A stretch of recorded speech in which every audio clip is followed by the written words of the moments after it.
एक लड़का पैदल किसी रास्ते से जा रहा था। उस लड़के ने देखा कि सामने वाले बिजली के खंभे पर कागज की पर्ची चिपकी पड़ी है और उस पर्ची में कुछ लिखा हुआ है। वह लड़का थोड़ा नजदीक जाकर पर्ची में क्या लिखा है वो देखने लगा। उस कागज की पर्ची पर लिखा था, कल इस रास्ते से गुजरते वक्त मेरे 100 रुपये कहीं गिर गए थे। मैंने ढूंढने की बहुत कोशिश की लेकिन मुझे वो नहीं मिले। कृपया इस रास्ते पर कहीं भी किसी को भी मेरे 100 रुपये मिले तो इस पते पर पहुंचा देना।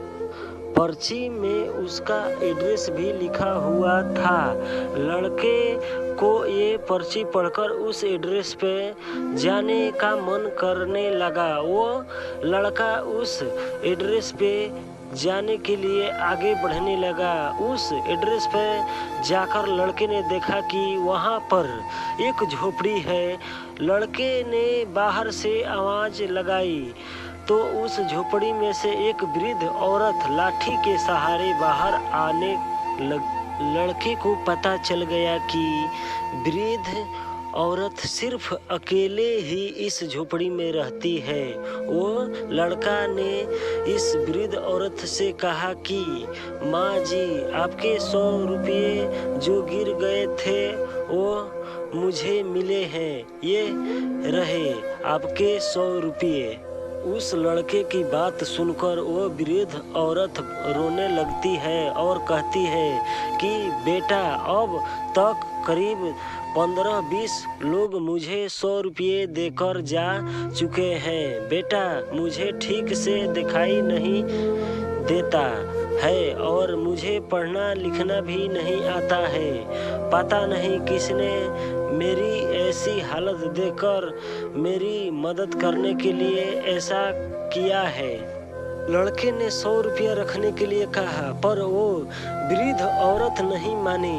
लड़के ने बहुत आग्रह करने के लिए बाद आखिर में वो वृद्ध औरत मान जाती है, लेकिन वो इस लड़के से कहती है कि तुम जाते वक्त वो पर्ची वहाँ से फाड़ कर फेंक देना। मुझे पता नहीं किसने मेरे पे तरस खाकर ऐसा किया है। लड़के ने कहा, माँ जी, आप इस बात की फिक्र मत करना, मैं वो पर्ची फाड़ दूंगा।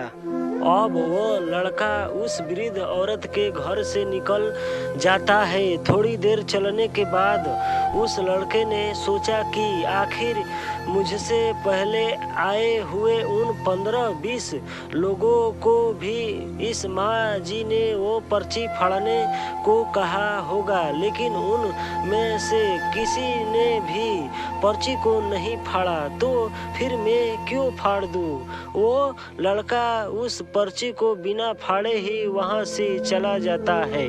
उस लड़के के मन में जो व्यक्ति के लिए बहुत ही आदर और सम्मान था, जिसने ये तरीका ढूंढा था और उस जरूरतमंद वृद्ध औरत की मदद की थी। हमारे मन में सिर्फ किसी जरूरतमंद की मदद करने की इच्छा होनी चाहिए, क्योंकि मदद करने के तो बहुत सारे तरीके होते हैं। हम किसी भी तरह मदद कर सकते हैं। यह कहानी आपको कैसी लगी कमेंट में बताइए और चैनल को सब्सक्राइब कीजिए। तब तक के लिए मिलते हैं नेक्स्ट वीडियो में। Thanks for watching.